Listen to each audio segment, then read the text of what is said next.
كلهم على ورقة ثانية أسمعهم. اسألها ياسمين.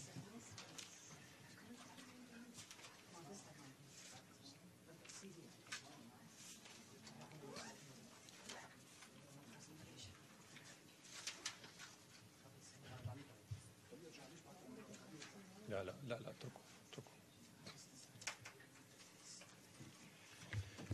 Ladies and gentlemen, good morning. I have the pleasure today to introduce to you the delegation of the U.S. Peace Council, led by my distinguished friend Alfred, and the distinguished members of the delegation. They are here today to brief you on their latest visit to Damascus recently and to Syria. They had a fruitful and successful visit in Syria. I wouldn't elaborate too much on it. The details will come directly from the horse's mouth. They will explain to you what they saw, what they heard, and what they know. They wanted wholeheartedly to come to the United Nations headquarters in New York to share all this very important information with the reporters and correspondents accredited to the United Nations, because you are the exposure of the genuine information and the accurate information. So without any further delay, I would like to introduce to you the members of the delegation. As I said, the head of the delegation is Al. Next to him, Henry. Next to him, Joe. Then we have Dana, and then we have Madeline, and then Dr. Bahman. I think Al will inaugurate the speech. So without any further delay, I give him the floor. Thank you very much.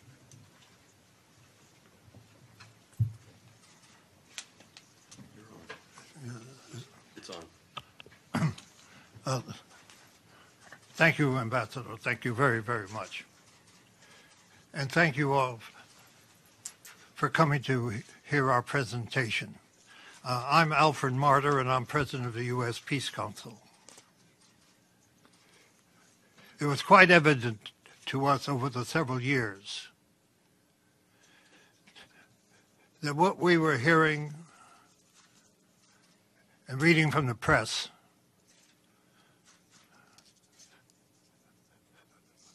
was obviously confusing the American people and the peace movement, the large, vocal anti-war movement that exists in our country. We saw the same pattern of every other invasion, where the leadership of the country was demonized and therefore used as an excuse to intervene in the internal affairs. Our organization, the U.S. Peace Council, is a firm advocate of the United Nations Charter, with deep respect for the sovereignty of all countries, respecting the rights of the peoples of those countries to determine their own destiny.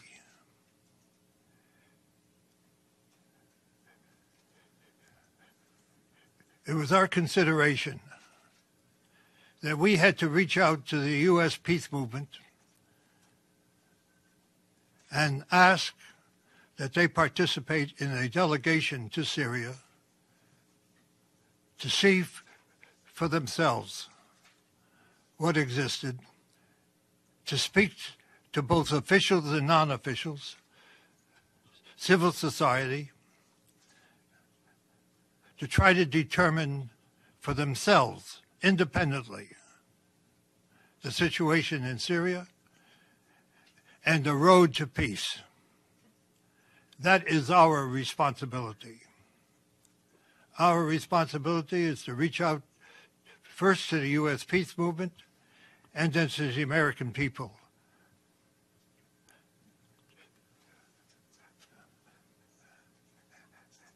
The campaign to confuse the American people has been intense. And it is our purpose to try to bring some light, some understanding, which can perhaps lead to the American people demanding an end to the intervention and peace in Syria. We reached out to many peace organizations in our country to try to get a broad delegation to go. I would be less than honest if I did not say that some did not come because they were fearful of going into a war zone. Others demonstrated the confusion that does exist because of reading the propaganda and the barrage of, unfortunately, the media, which gives such a one-sided story. We feel we have that obligation. And it's a tribute to those who went, that they overcame those obstacles and agreed to go, and may I point out, paid their own way to go. So I would like to first introduce the co-leader of the delegation, a member of the Executive Board of the U.S. Peace Council, Dr. Henry Lowenthorf. Thank you, Al. Thank you, Ambassador. Our delegation was co-led by Jerry Condon, who's the Vice President of Veterans for Peace. He's not able to be here. He's active right now in Seattle, Washington, where he lives, in that area. Two other members of the delegation are unable to be here. Judy Bellow, who lives in Rochester, and Vanessa Beeley, who is an independent journalist who has returned to Syria to report directly what she is seeing as she investigates further the truth of what's happening in Syria. I think what Alfred said is so true. We are fighting a mass of propaganda that has demonized the Syrian government, demonized its leaders, an effort that precedes every other intervention that the United States has made over the course of many, many decades in order to convince people that it's okay for quote-unquote humanitarian reasons to overthrow a government and to replace it with whatever. The United States prefers a government that is not independent, that is a willing participant in what the whatever U.S. policy is. So what we saw in Damascus and what we saw in the two villages we visited outside Damascus belies the propaganda that has overwhelmed us. It's hard. It's hard for even those of us who have been in the peace movement for a long time. It's hard for us to ignore this propaganda. It is so well orchestrated. We spoke to members of industry, the Chamber of Industry. We spoke to leaders in the student union, the National Student Union. We spoke with NGOs that are involved in taking care of the orphans of those who have died in this war on both sides. They don't discriminate. Orphans are orphans.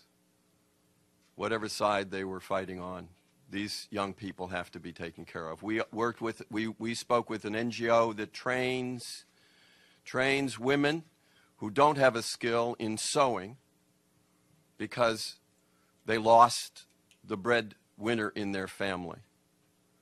We spoke to an NGO where they're trying to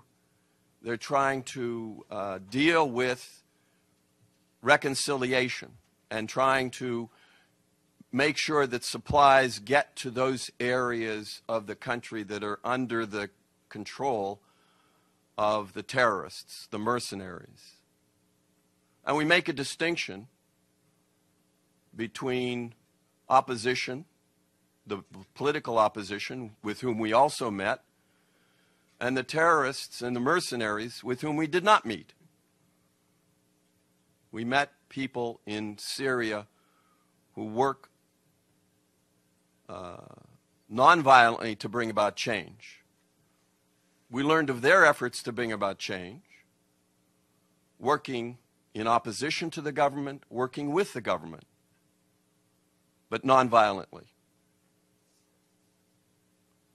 We met with government officials. We met with the Minister of Administration. We met with the Ministry of Health. We met with the Minister of Reconciliation. A whole approach to bringing back those Syrians who have, for one reason or another, joined the mercenaries and the terrorists. And my fellow delegates will speak, I think, about some of the details of these. But I want to give you just an overview of whom we met with. We saw for ourselves the damage that was done to the university. Even while we were there, a shell fell into the School of Architecture, killing students and faculty. And the students themselves were rebuilding the damage.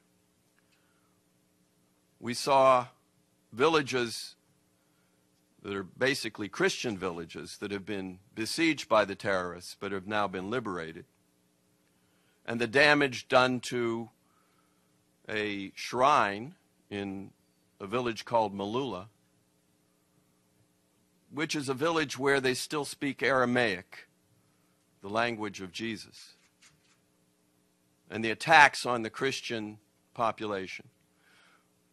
One of the things I bring back, there are two things I want to mention finally that we feel are really important. One is that while the United States would like to divide the Syrians up by religion or within a religion, by the different beliefs within that religion, there wasn't a Syrian we talked to who would accept that. We spoke to the Grand Mufti and he said, people ask me how many Muslims there are in Syria, and his response is always 23 million. That's the population of Syria. And when we talked to the bishop of one of the Orthodox churches, he answered the same thing. The number of Christians is 23 million. We will not allow ourselves to be divided up the way the United States has divided up the people of Iraq or Libya or Afghanistan or so many other countries. We won't allow that. And that unity, I believe, has led to the ability of the Syrians to withstand an invasion by the most powerful country in the world and its most powerful allies in Europe, its most powerful allies in the Middle East, with what is a vicious attack on the Syrian people. The second is the sanctions. I have to admit that I did not know before I went that the United States has imposed sanctions on Syria in a way that's similar to the sanctions that the United States imposed on Iraq in the 1990s in order to weaken that country and that government that the United States admits killed 500,000 children in Iraq during the 1990s sanctions. That set of sanctions means that the Syrian people cannot get medicines that they desperately need. They cannot get factory parts that they need to maintain their economy. They can't get infant formula and many other things. Their students cannot go abroad.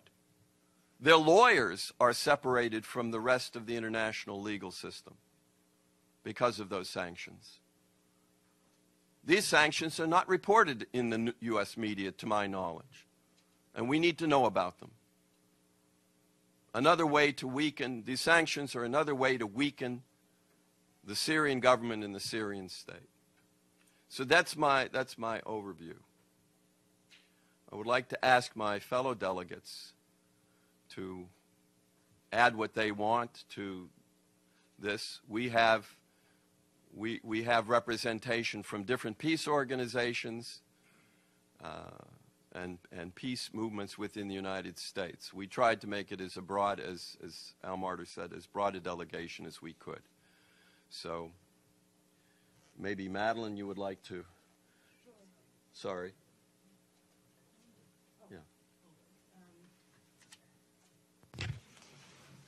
My name is Madeline Hoffman.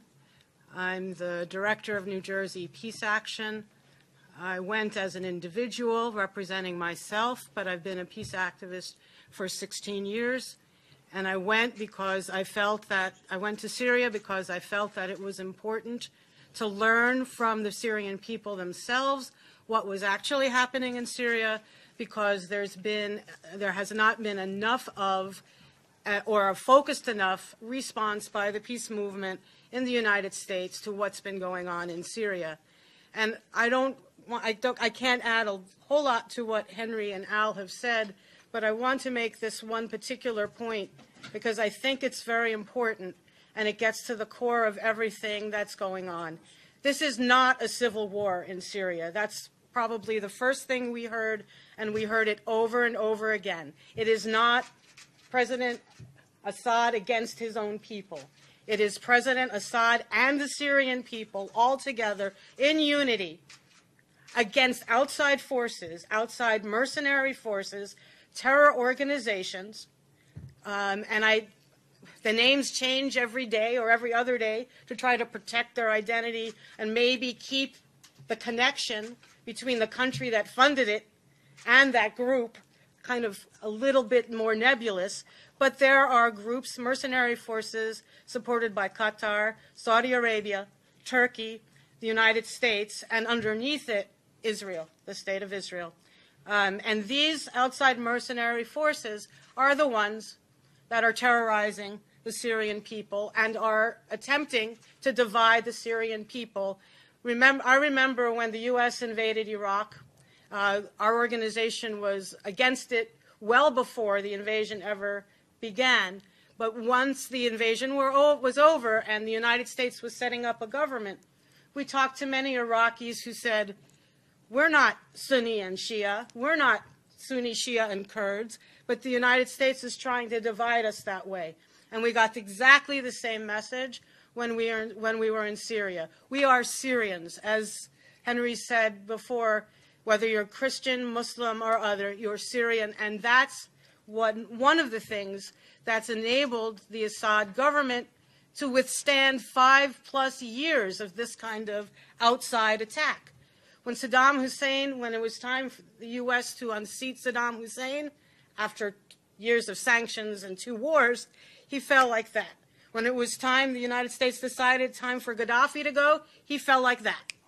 But when it was time, the United States decided it was time for Assad to go, he did not fall. And why?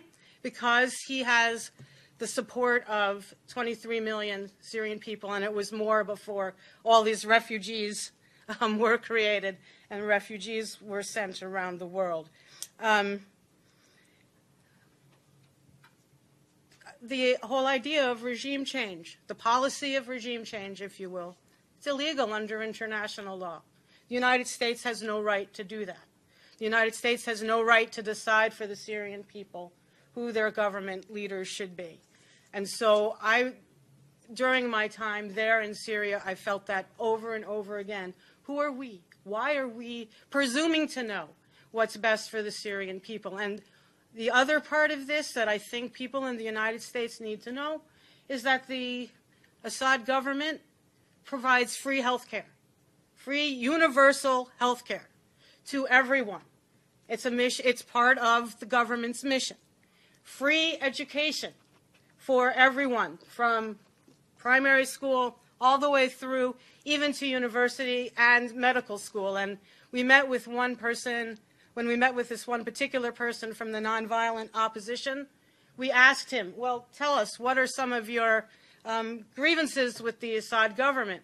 And he said, well, you just heard that it costs about $50 a year for people going to medical school. We think that's too high. I mean, he was being somewhat facetious, of course, but these are the kinds of policies that our citizens here in the United States are calling for: tuition-free college, universal health care.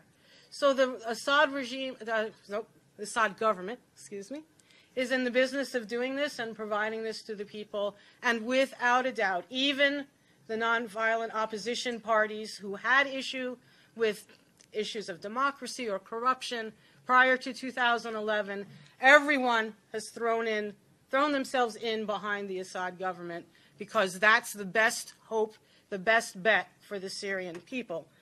And so lastly, I think I want to echo what Henry said, that to a person, people asked that the sanctions be lifted, because those sanctions, while we were there, somebody came and said a certain pharmaceutical company, which name I forget at the moment, was refusing to send childhood immunizations from the United States to Syria, causing great harm to Syrian people. That's not how this country or any country should act within the world community. So the sanctions, as we've learned many times, do not hurt the governments they're intended to hurt. They hurt the people, and so they need to be lifted.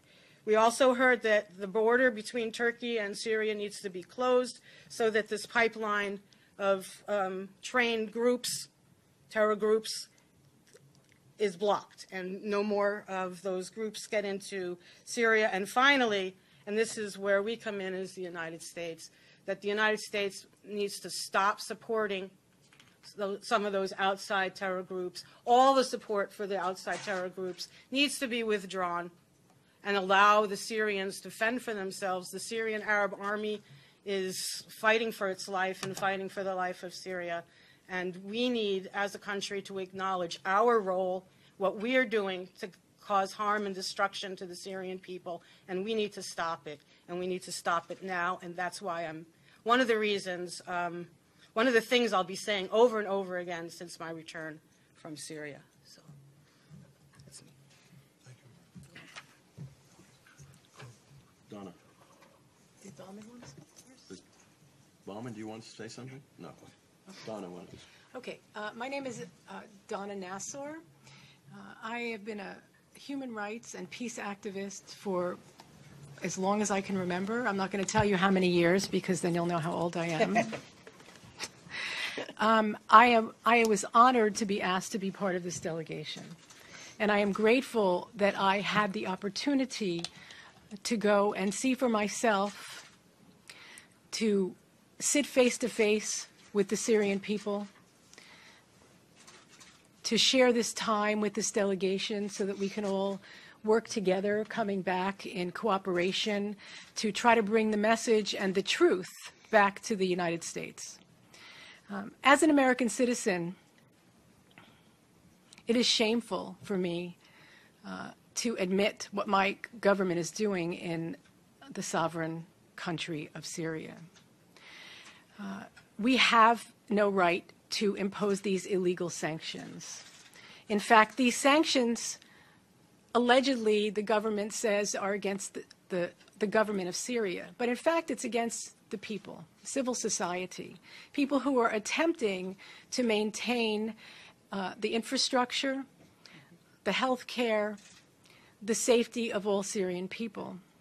One of the things that stood out to me is not only the lack of medication and the fact that Syrian children are dying because they can't get chemotherapy meds into the country because of the illegal sanctions that the U.S. and the West has imposed. Also, they're not allowing parts and material to get to businesses who are trying to maintain. And they're trying to maintain for more than one reason, and not just to continue to make money, but to employ people. Because when people have no way to earn a living, they become desperate. And we know that some of the Syrian people who may have chosen to join the terrorists, mostly for economic reasons, because they couldn't earn a living. And their benefactors, the U.S. and all the others who are collaborating together to fund this terrorism, are paying people very well to participate in this illegal activity against the Syrian people. So there are so many ways, subtle ways, that the U.S.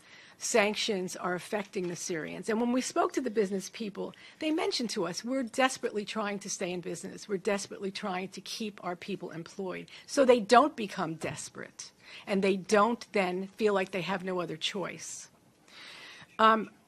Something else that's very important is we did have the opportunity to speak with civil society, not just all of the official organizations. And we met with people who have witnessed and lived through and shared their experiences with the mercenaries and explained unspeakable things. And I'm not going to go into detail about what those were, but it was very difficult to sit in the presence of someone whose child was assassinated, whose niece was kidnapped and is still missing, whose daughter was raped, kidnapped, raped, and then sent back, male and female rapes we heard about. So this is what the U.S. is financing. This is what the U.S. is backing. And this is not okay. And as an American citizen, beyond being a peace and human rights activist, I will not be silent about what I learned. And we have to take responsibility for what's happening in this country and the lack of morality when it comes to our foreign policy and what we are doing elsewhere. I do want to say that, you know, we did have almost a 2-hour meeting with President Assad, which we were all very grateful for. After listening to him, after listening to all the voices of civil society and the groups and the government officials that we met with, if you think about it, it makes no sense what the U.S. media and Western media is reporting. It makes no sense that Assad, who is trying to maintain the infrastructure and look toward the future for the Syrian people, would be the one destroying hospitals and all of these places that the U.S. media and the Western media are claiming that he is the one responsible for destroying. It just doesn't make sense. He is interested in the future for Syria. He told us flat out, you know, when this is over with, we can have another election. If they don't want me, they don't want me. That's fine. But for now, I've been elected to lead this country, and that is what I will do. The last piece that I want to talk about is, you know, having been a student and scholar of restorative and transitional justice for many years, I was really very, very impressed and excited about the fact that they have a ministry of reconciliation, that even in the middle of the trauma that the Syrian people are involved in at this point, they are looking towards the future and they're dealing with people in a restorative and healing way already. So if someone has joined if some Syrian citizen has joined the mercenaries, they're literally going, and if they put down their arms, they are welcomed back into Syrian society. And they're fed, and their families are fed, and restorative justice techniques are being used so that you don't have a group of Syrians now who are feeling outside of society. So everything that I've said, I will continue to say, and I will continue to share with other people. And I feel now that since we have been there, we are now capable of sharing truth that, unfortunately, our media has not been offering the world. And we intend to not be silent from here forward. And thank you all for listening. Joe. My name is Joe Jameson. I'm coordinator of the Queen's Peace Council, which is an affiliate of or branch of the U.S. Peace Council. And my background is the trade union movement. So I'm accustomed to speaking bluntly. so forgive me if I do that. I'm reminded of I associate myself with all the comments of my colleagues here, but I'm reminded of the famous comment by the American writer Mark Twain, who once said that it's not what we don't know that gets us into trouble. What gets us into trouble is what we think we know for sure that just ain't so. And that's what I think of when I think about my fellow Americans and what they know about Syria and what they think they know about the war and the Syrian government and the Syrian leadership.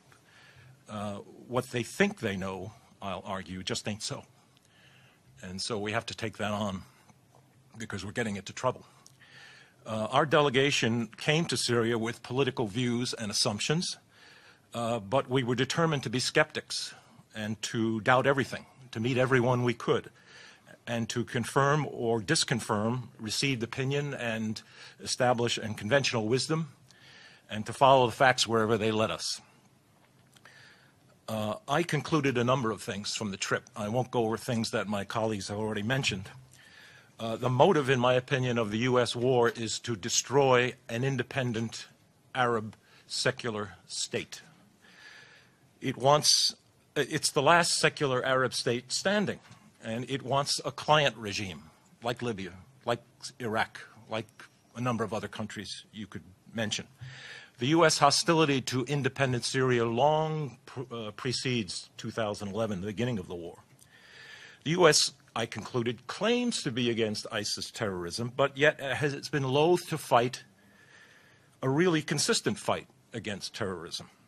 Certain privileged groups, such as the al-Nusra Front, the names shift, are called moderate rebels because they fight the Syrian government, and the U.S. wants that.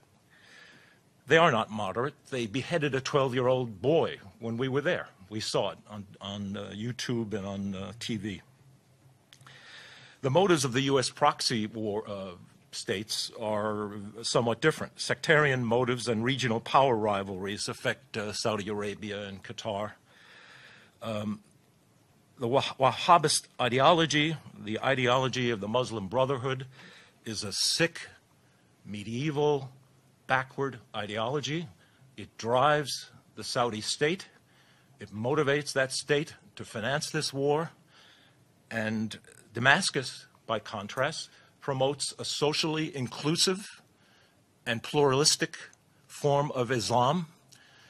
And we met the leaders of that form of Islam, and they are humane and democratic-minded people and have every reason to join with the American people in stopping this insane support for Wahhabism, which is behind so much terrorism in the world. Those of my fellow countrymen who are dogmatic about Assad demonization are not going to like what I have to say now, which is that the Syrian government is popular, and for that reason, it is winning the war. The Battle of Aleppo will probably be decided soon, relatively soon, and may be the last hurrah, in my opinion, of the foreign mercenaries. The president is popular. His government is recognized as legitimate by the UN. It contests and wins elections. The elections are monitored. There's a parliament which contains opposition parties. We met them. There is a significant nonviolent opposition which is trying to work constructively for its own social vision. Some of it is inside the government, which in effect is a government of national unity. Some of it is in the parliament. We met them. The Minister of Reconciliation, as I think some of us have said, deals directly with armed groups, and he's an opposition leader. So let me conclude, which is that the U.S. policy on Syria, regime change, is not wrong in its details. It is wrong in its fundamentals. It is wrong root and branch. It violates the UN Charter. It violates international law. The U.S. is bombing parts of Syria without the consent of a legitimate government. That violates international law. The sanctions violate international law. I won't dwell on it because Marilyn and Donna have already discussed that. I think out of our trip flow certain tasks. I think it is the task of the U.S. anti-war movement to unite around a different vision than what it has united around thus far. Thus far, it has united around a feeble vision that is partly false, that partly accepts the dominant State Department corporate media narrative. We must directly and forthrightly challenge U.S. policy if we are to shift U.S. public opinion. Some organizations, alas, buy into the dominant mainstream media narrative. They have not covered themselves in glory by so doing. This is a dangerous moment. Without mentioning names, one of apparently the leading candidate for president is surrounded by military advisors who are talking about no-fly zones, which means air war against the Syrian Air Force and the Russians, or boots on the ground, which means U.S. invasion. If we're not frightened by that talk, we should be frightened by that talk. This is a dangerous moment. We have to change the basic U.S. policy. We need to have a different kind of anti-war movement, and we must begin to shift U.S. public opinion. Thank you.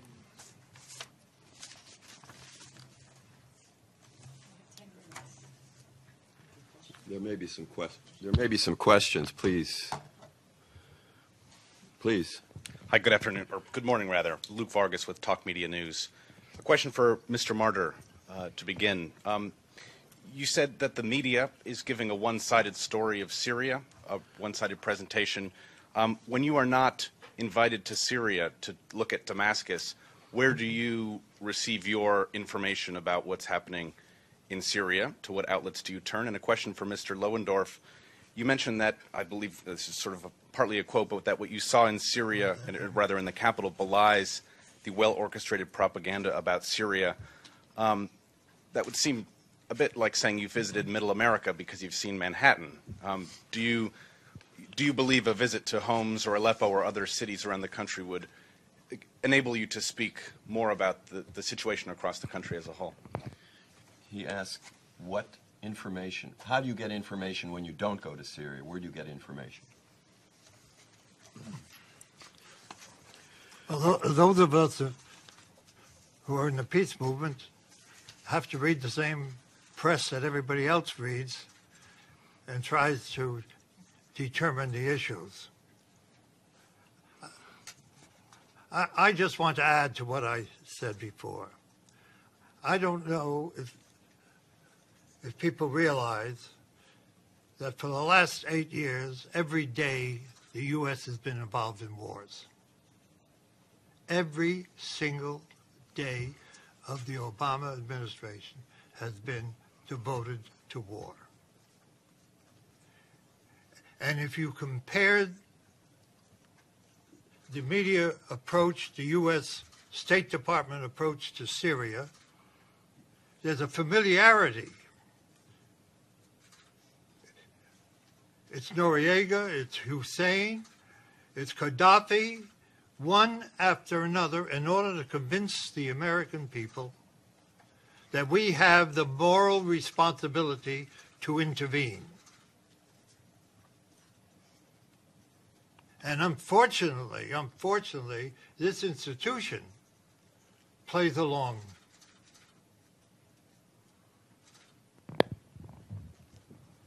with it. This is not accidental. This has confused some of my dearest allies and friends who have said, just like they said about the others, how can you trust them? Without looking at the major issue, what right do we have to intervene in the sovereign responsibility of a people? We're hoping to go back to our friends and allies in the U.S. peace movement and say, we don't have to agree on Assad. We don't have to agree on the government. What we have to agree on is that the sovereign right of a people to determine their own destiny. Period. That the media has played a nefarious role It's confused people who have spent their entire lives fighting against war and the struggle for peace. Wait a minute. I have to answer his second part, if that's okay. Well, we've waited through 50 minutes of your commentary, and that leaves us 10 minutes to ask questions. So if you really want the media to understand what's going on, you need to hear from the media. But he asked a second question, so I'm answering his question, if you don't mind. But there are other I'll media be people. brief, yes, Okay, and then we'll take you. So you asked, okay, so we saw 5 days, 6 days of Syria. How do we know the truth? We only know what we saw, and what we saw goes against everything that we read in the United States. What we do right now, here today, is urge you to stop listening to the people that the U.S. government brings out from the Muslim Brotherhood and from ISIS and all the other terrorist organizations. Stop listening to them and go to Syria. The president of Syria said, bring delegations. See for yourself. That's the answer. What we saw is what we're reporting. If you don't have to trust us, but at least accept that there's another picture. Now take your question, please. Who finances your group? Does the Syrian government give you money to fly to Damascus and travel around Syria? And given that you talked to Bashar al-Assad for 2 hours, did you bring up the issue of barrel bombing by the Syrian government and its allies? And did you discuss the cessation of hostilities that are supposed to be happening? It's just some of my questions. Thanks. Right. Everyone on the delegation paid his or her own way to Syria. It's $1,200 to $1,500 round trip. The Syrian government provided us with security and access to all of the people we asked to see and visit, as many as we could. The Syrian government also covered half of our accommodations, and we covered the rest. That's the truth. You can make of that whatever you want. In terms of meeting with President Assad, we did not ask about barrel bombing. Barrel bombing is a term that the United States uses, like Scud missiles, a nasty word. What we learned from him and from others is that when the terrorists destroy something, they show pictures and say it's the Assad government. Bombing, no matter who does it, is likely to kill civilians. We know that. They know that.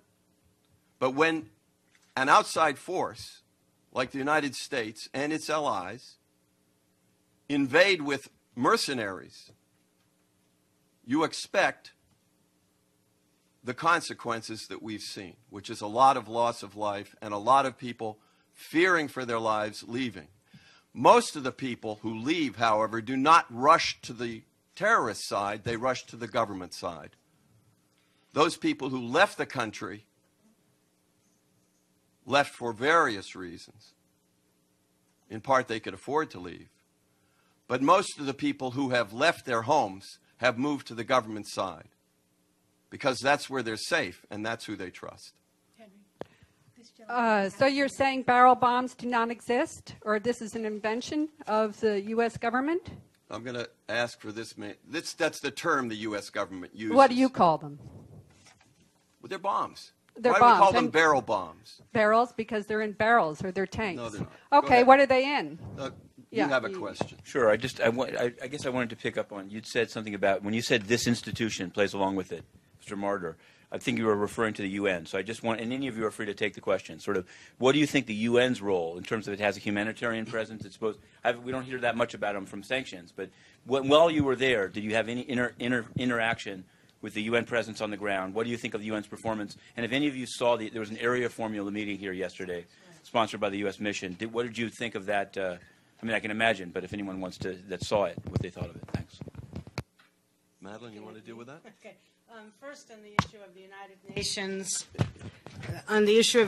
Nations, and the United Nations role, one of the members of our delegation, Vanessa Beeley, who is unable to be here, she's still in Damascus, has done a lot of investigative, independent reporting on what's gone on in and throughout Syria, and we also we've heard from her on the role of the United Nations, and also from a young man whose family is still in one of the villages that's controlled by outside mercenary forces. And he is independently trying to arrange for a food drop into that area because he can't go in to see his family. His family can't come out. But he has said that the aid is not getting through. And Vanessa Beeley has said that the aid is not getting through. And one of the reasons for that is that it's being intercepted either by the outside mercenary groups or at times we have heard stories that United Nations aid is not getting through either because it's going to the wrong side, to the outside mercenary forces, not to people in the civilians in Syria who deserve and need to have that aid. This is all probably independently verified. I don't have the information here at my fingertips, but the role of the United Nations hasn't always been what it should be in this particular conflict, and I'll end there. Did you want to add something? Okay. The only thing I did want to say quickly is that I recommend there are two independent journalists on the ground in Damascus, Vanessa Beeley, Beeley, and Ava Bartlett. Ava's Canadian, Vanessa is from the UK. And they're still there right now, and they're writing, they're visiting locales, and they're reporting on the ground, talking to people, collecting the voices of Syrians. And I recommend that you find them. They're both on Facebook, and then you can look up the articles that they've written because they've been published. Thank you. I just want to mention one thing that was raised by Dr. Jafari for us, that there was an informal meeting of the Security Council, I think some members of the Security Council yesterday, on the question of Syria, and apparently two doctors from one of these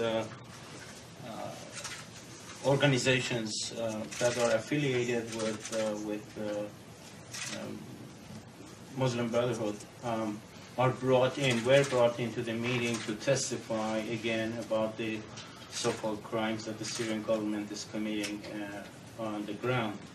I was wondering if anybody could pursue this issue and find out what the story is, because it seems to me that once again, the propaganda and even military efforts are being intensified after the Syrian government almost closed down the connections to Aleppo. So we should probably expect more intensified fighting again on the side of the West to recapture the grounds lost. Do you want to speak? I just want to say something about there's a translation of an interview with a Dr. Antari, who lives in Aleppo. He lives in the government-controlled part of Aleppo. Most of us weren't aware that the government actually has most controls and protects most of Aleppo, and the terrorists have a smaller portion. And we hear only about and from the terrorist-controlled side. But Dr. Antari, you can find the interview if you search for Vanessa Beeley and the interview. But you had a question, please. We can't. All right. But maybe if you're available, we're available to speak if you want to continue this discussion.